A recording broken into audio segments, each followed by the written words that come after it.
Signet Classic, Section 2, Mini Chapter 4, page 136. Winston looked around the shabby little room above Mr. Charrington's shop. I told you we'd be going back to this apartment. Beside the window, the enormous bed was made up with ragged blankets and coverless bolster. The old-fashioned clock with the 12-hour face was ticking away on the mantelpiece. In the corner on the gate leg table, the glass paperweight which he had bought on his last visit gleamed softly out of the half-darkness. Oh, so he left the paperweight? Need my highlighter. No, he took the paperweight. It was in his pocket when he saw when he saw Julia the first time.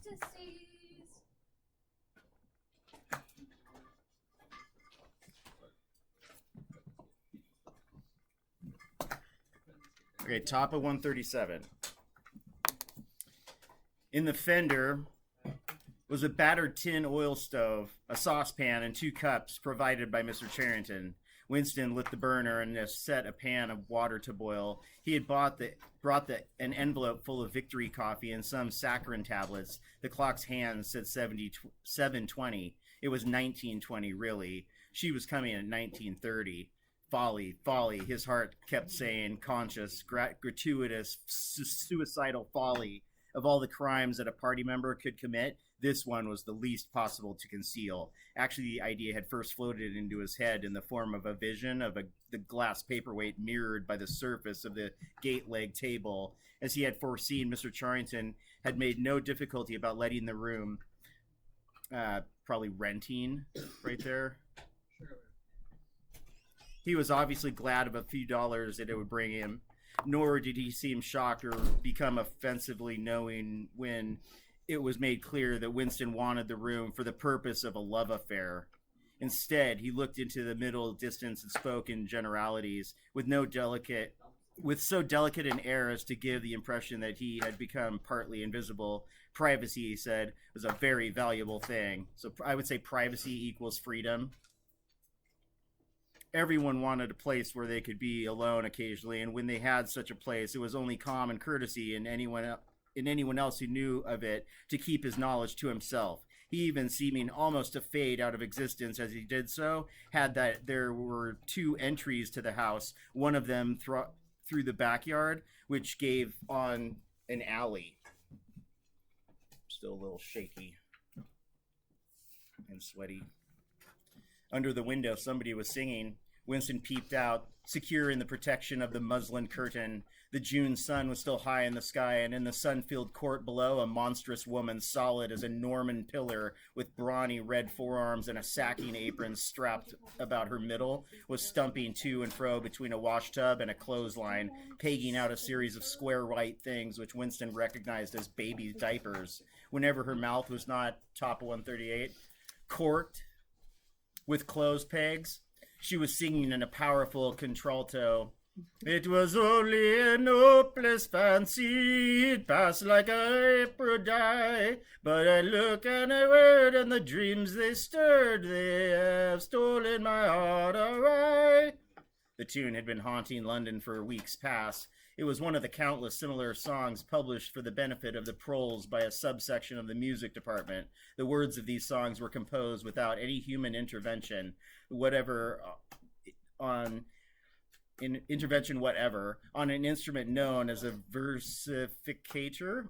But the woman sang so tunefully as to turn the dreadful rubbish into an almost pleasant sound. He could hear the woman singing and the scrape of her shoes on the flagstones and the cries of the children in the street, and somewhere in the far distance a faint roar of traffic, and yet the room seemed curiously silent thanks to the absence of a telescreen. Folly, folly, folly, he thought again. It was inconceivable that they could frequent this place for more than a few weeks without being caught, but the temptation of having a hiding place that was truly their own, indoors and near at hand, had been too much for both of them. For some time after their visit to the church belfry, it had been impossible to arrange meetings. working hours had been drastically increased in anticipation of Hate Week. It was more than a month distant, but the enormous, complex preparations that it entailed were throwing extra work into everybody. Finally, both of them managed to secure a free afternoon on the same day. They had agreed to go back to the clearing in the wood. On the evening beforehand, they met briefly in the street. As usual, Winston hardly looked at Julia as they drifted toward one another in the crowd, but from the short glance he gave her, it seemed to him that she was paler than usual. "It's all off," she murmured as soon as she judged it safe to speak. "Tomorrow, I mean." "What?" "Tomorrow afternoon. I can't come." "Why not?" "Oh, the usual reason. It started early this time." What do you think it is? Period. Probably the lady's cycle. For a moment, he was violently angry. During the month that he had known her, the nature of his desire for her had changed. At the beginning, there had been little true sensuality in it. Their first lovemaking had been simply an act of the will, but after the second time, it was different. The smell of her hair, the taste of her mouth, the feeling of her skin seemed to have got inside him and into the air all around him. She had become a physical necessity, something that he had not only wanted, but felt that he had a right to. We should kill this guy. Yeah. Oh my god, I hate reading this. Well, but wouldn't that be normal relations? Like, No. In this world, probably. but the feeling of, Barb's mine and you can't have her. Well, you guys are married. Also, your mind is not the same as I'm entitled. As I'm to you. entitled to you. Yeah. Yeah, and I if have you a right to your period- body. If you have a period, oh my god, I hate I'm you. pissed. How fucking dare you have How dare you believe a in my body? vagina? Hey, this is a video for kids. Oh, right. Oh, Sorry, yeah, I man, forget you're for sure. recording. I forget you record. That was funny. Good one, Tigan. When she said that got a right to. When she said that she could not come, he had the feeling that she was cheating him. But just as at this moment, the crowd pressed them together and their hands accidentally met. She gave the tips of her fingers a quick squeeze that seemed to invite not desire but affection. It struck him that when one lived with a woman, this particular disappointment must be a normal recurring event. And a deep tenderness, such as he had not felt for her before, suddenly took hold of He him. had a wife, you're right. He wished that they were a married couple of 10 years standing. He wished that they were walking through the streets with her just as they were doing now, but openly, without fear, talking of trivialities and buying odds and ends for the household. He wished above all that they had some place where they could be alone together without feeling the obligation to make love every time they met. It was not actually at that moment, but at some time on the following day, that the idea of renting Mr. Charrington's room had occurred to him, top 140. When he suggested it to Julia, she had agreed with unexpected readiness. Both of them knew that it was lunacy. It was as though they were intentionally stepping nearer to their graves. As he sat waiting on the edge of the bed, he thought again of the cellars of the Ministry of Love. It was curious how that predestined horror moved in and out of one's consciousness. There it lay, fixed in future time, preceding death as surely as 99 precedes 100. One could not avoid it, but one could perhaps postpone it, and yet instead, every now and again, by a conscious, willful act, one chose to shorten the interval before it happened. Wonder, how do you get married? Does the party tell you who to get married to, or? I would assume because didn't he not know his wife before they got Yeah, married? they said that earlier when you were talking about I think you relationships. can also choose though, but if you don't choose at a specific time, you'll probably get. Well, they also said that they also have to approve marriages, so. Yeah. they Yeah, have to because approve it. marriage is not a thing about love in this. It's a Right. thing about creating children. In fact, you shouldn't. In fact, You they shouldn't be won't in love. approve it if they. And it sounds like it's an accident. They were talking about sterilization and that most people are in vitroed. And I didn't. Right. I did not mark my place. Darn Are it. you old? Huh? Yes. At this Florida moment, there was a grandpa. quick step. Florida grandpa. Yeah. At this moment, there was a quick step on the stairs. Julia burst into the room. She was carrying a tool bag, of course, brown canvas. such as he had sometimes seen her carrying to and fro at the ministry. He started forward to take her in his arms, but she disengaged herself rather hurriedly, partly because she was still holding the tool bag. "Half a second. Just let me show you what I've brought. Did you bring some of that filthy victory coffee? I thought you would. You can chuck it away again, because shan't be needing it. Look here." She fell on her knees, threw open the bag, and tumbled out some spanners and a screwdriver that filled the top part of it. Underneath was a number of neat paper packets. The first packet that she passed to Winston had a strange and yet vaguely familiar feeling. It was filled with some kind of heavy, sand-like stuff, which yielded wherever you touched it.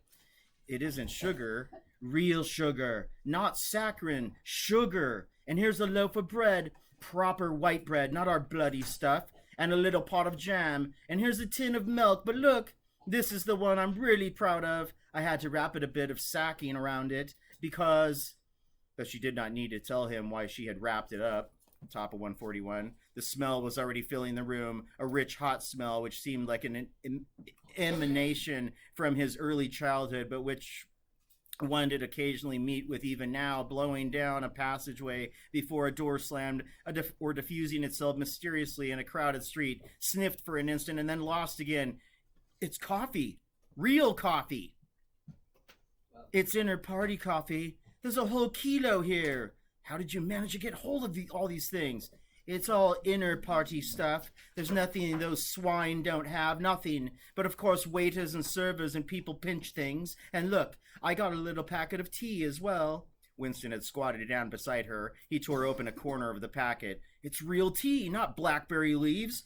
There's been a lot of tea about lately. They've captured India or something," she said vaguely. "But listen, dear, I want you to turn your back on me for 3 minutes. Go on and sit on the other side of the bed. Don't go too near the window, and don't turn round till I tell you." Winston gazed abstractedly through the muslin curtain. Down in the yard, the red-armed woman was still marching to and fro between the washtub and the line. She took 2 more pegs out of her mouth and sang with deep feeling. "They sigh that time ails all things. They sigh you can always forget. But the smiles and the tears across the years, they twist my heartstrings yet." She knew the whole driveling song by heart, it seemed. Her voice floated upward with a sweet summer air, very tuneful, charged with a sort of happy melancholy. One had the feeling that she would have been perfectly content if the June evening had been endless and the supply of clothes inexhaustible, to remain there for 1,000 years. Top of 142, pegging out diapers and singing rubbish.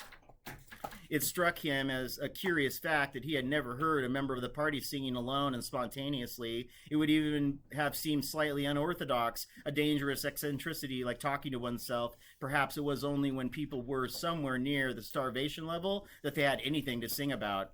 "You can turn round now," said Julia. He turned round and for a second almost failed to recognize her. What he actually expected was to see her naked, but she was not naked. The transformation that had happened was much more surprising than that. She had painted her face. She must have slipped into some shop in the proletarian quarters and bought herself a complete set of makeup materials. Her lips were deeply reddened, her cheeks rouged, her nose powdered. There was even a touch of something under the eyes to make them brighter. It was not very skillfully done, but Winston's standards in such matters were not high. He had never before seen or imagined a woman of the party with cosmetics on her face. The improvement in her appearance was startling. With just a few dabs of color in the right places, she had become not only very much prettier, but above all, far more feminine. Her short hair and boyish overalls merely added to the effect. As he took her in his arms, a wave of synthetic violets flooded his nostrils. He remembered the half-darkness of a basement kitchen and a woman's cavernous mouth. It was the very same scent that she had used, but at the moment didn't seem to matter. "Scent too? Yes, dear, scent too. And do you know what I'm going to do next? I'm going to get hold of a real woman's frock from somewhere and wear it instead of these bloody trousers. I'll wear 6 silk stockings and high-heeled shoes. In this room, I'm going to be a woman, not a party comrade. Freedom." Freedom within her femininity. Let's freaking go. scratching their name in the prison wall with your fingernails. That's right. 143 top. They flung their clothes off and climbed into the huge mahogany bed. It was the first time they had stripped himself naked in her presence. Until now, he had been too much ashamed of his pale and meager body, with the varicose veins standing out on his calves and the discolored patch over the ankle. There were no sheets, but the blanket they lay on was threadbare and smooth, and the size of springiness of the bed astonished both of them. It's sure to be full of bugs, but who cares? It's sure to be full of bugs, but who cares, said Julia. One never saw a double bed nowadays, except in the homes of the proles. Winston had occasionally slept in one in his boyhood. Julia had never been in one before, so far as she could remember. Presently, they fell asleep for a little while. When Winston woke up, the hands of the clock had crept round to nearly 9. He didn't stir, because Julia was sleeping with her head in the crook of his arm. Most of her makeup had transferred itself to his own face or the bolster, but a light stain of rouge still brought out the beauty of her cheekbone. A yellow ray from the sinking sun fell across the foot of the bed and lighted up the fireplace, where the water in the pan was boiling fast. Down in the yard, the woman had stopped singing, but the faint shouts of children floated from the street. He wondered vaguely whether in the abolished past it had been a normal experience to lie in bed like this in the cool of a summer evening, a man and a woman with no clothes on, making love when they chose, talking of what they chose, not feeling any compulsion to get up, simply lying there and listening to peaceful sounds outside. Surely there could never have been a time when that seemed ordinary. Please be marking this part. Julia woke up, rubbed her eyes, and raised herself on her elbow to look at the oil stove. Half that water's boiled away. I'll get up and make some coffee in another moment. We've got an hour. What time do they cut the lights off on your flats? 23:30. Top of 144. It's 23 at the hostel, but you have to get in earlier than that because... Hi. Get out, you filthy brute! She suddenly twisted herself over in the bed, seized a shoe from the floor, and sent it hurling into the corner with a boyish jerk of her arm, exactly as he had seen her fling the dictionary at Goldstein that morning during the 2 minutes hate. What was it? He said in surprise. A rat. I saw him stick his beastly nose out of the wainscoting. There's a hole down there. I gave him a good fright anyway. Rats, murmured Winston. In this room? They're all over the place, said Julie indifferently as she lay down again. We've even got them in the kitchen at the hostel. Some parts of London are swarming with them. Did you know they attack children? Yes, they do. In some of these streets, a woman daren't leave a baby alone for 2 minutes. It's the great, huge brown ones that do it. And the nasty thing, and that brute's always... Don't go on, said Winston with his eyes tightly shut. Dearest, you've gone quite pale. What's the matter? Do they make you feel sick? Of all horrors in the world, a rat.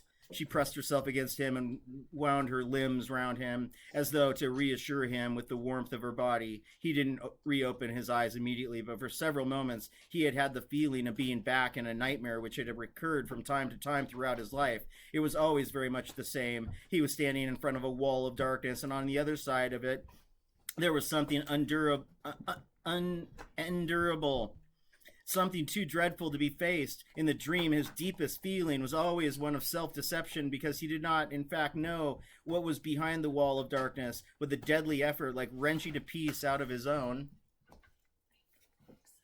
brain.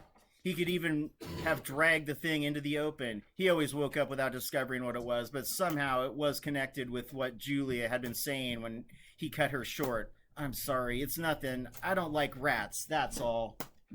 Don't worry, dear. We're not going to have these filthy brutes in here. I'll stuff the hole with a bit of sacking before we go, and next time we come here, I'll bring some plaster and bang it up properly. Already the black instant of panic was half forgotten. Feeling slightly ashamed of himself, he sat up against the bed head. Julia got out of bed, pulled on her overalls, and made the coffee. The smell that rose from the saucepan was so powerful and exciting that they shut the window, lest anybody outside should notice it and become inquisitive. Ooh, even the smell of coffee was dangerous. Oh no. I want to try to get to 5, guys.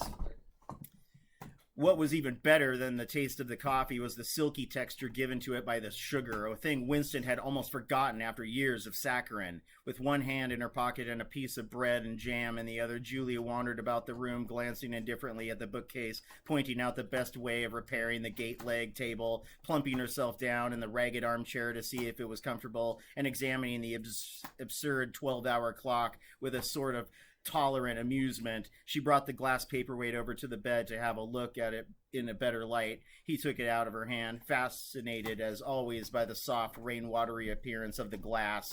You guys need to make sure you know how to read a clock. They don't know how to read a 12-hour clock. This should tell you something. Don't let your phone numb you to education. Okay, Tigan. What is it, do you think? What is it, do you think? I don't think it's anything. I mean, I don't think it was ever put to any use. That's what I like about it. It's a little chunk of history that they're forgotten to alter. It's a message from 100 years ago, if one knew how to read it. And the picture over there, she nodded to the engraving. So if you're, many people are doing apartment symbols in here. We got pictures. We got the paperweight. Listen for the pictures. Lots of people are putting pictures. Write the page number down. How are we doing on time? And the picture over there, she nodded to an engraving. No, we're probably not going to make it, huh? What is that, Tigan? Do you want to try to... It's the heat. Should we try to make it? We're almost I there. don't know. No, Wait, is this We have 2 minutes, Tigan. I It's don't just a think we're half a good. page. nah, 2 minutes isn't enough. All right. Pause it, end at the same time. Right before the 5, people. We'll see you after the holiday break. Oh.